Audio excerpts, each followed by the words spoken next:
Hello guys, my name is Marce Brum. Hi there, I'm Vero and welcome to the Behavior channel.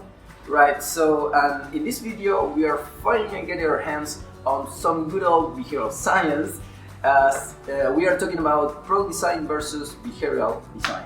Yeah, that's right, and this video is part of a series we call the VS series.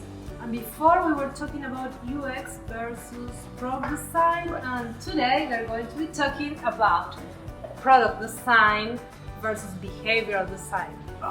So, as we already saw in the UX versus product design video, we can say that product design is about generating a product concept that delivers some sort of value. So value is the key concept. Based on your experience, you're a biologist who's suddenly working on design, which by the way, I definitely think you should make a video of that. But anyways, what can you tell us about behavioral design? What is your angle here?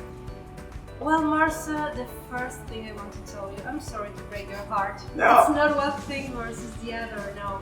It's really important to think about the concept first, okay? What is the value your product offers? Right. And then you turn into behavioral design to turn those ideas into reality. Okay, so it's not one thing against the other, it's one thing first, then the other.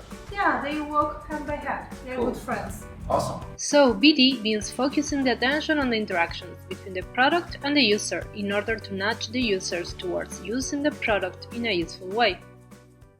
Okay, so what you mean is that instead of focusing on features, the product's features, you should actually focus on how people interact with that product, right? Absolutely, I mean that's the key concept in behavioral design, interactions. And in Cool. order to understand interactions, you need to understand how people behave. And what drives people's behaviors? What's behind that? It's really important to keep that in mind.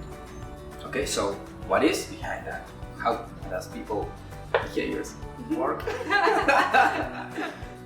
First, three things need to be present in order for an action to occur. 1. People need to be motivated. 2. They need an opportunity.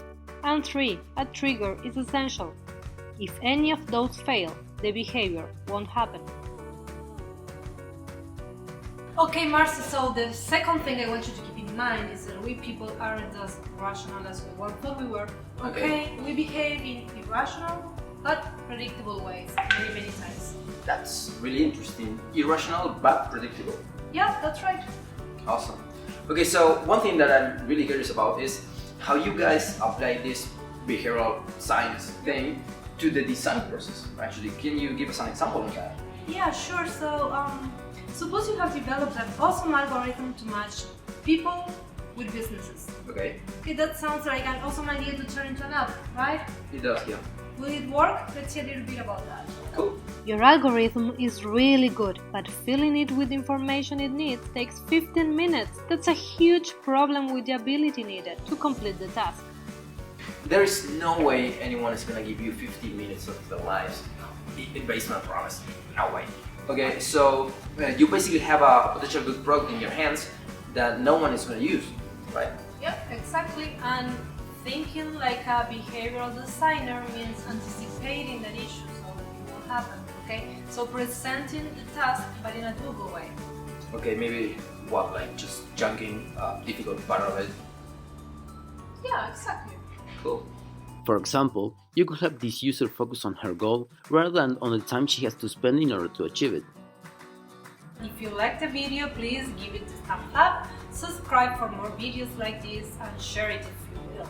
Yeah, and also don't forget to leave any feedback and comments. That is gonna be really helpful for us. So that would be awesome.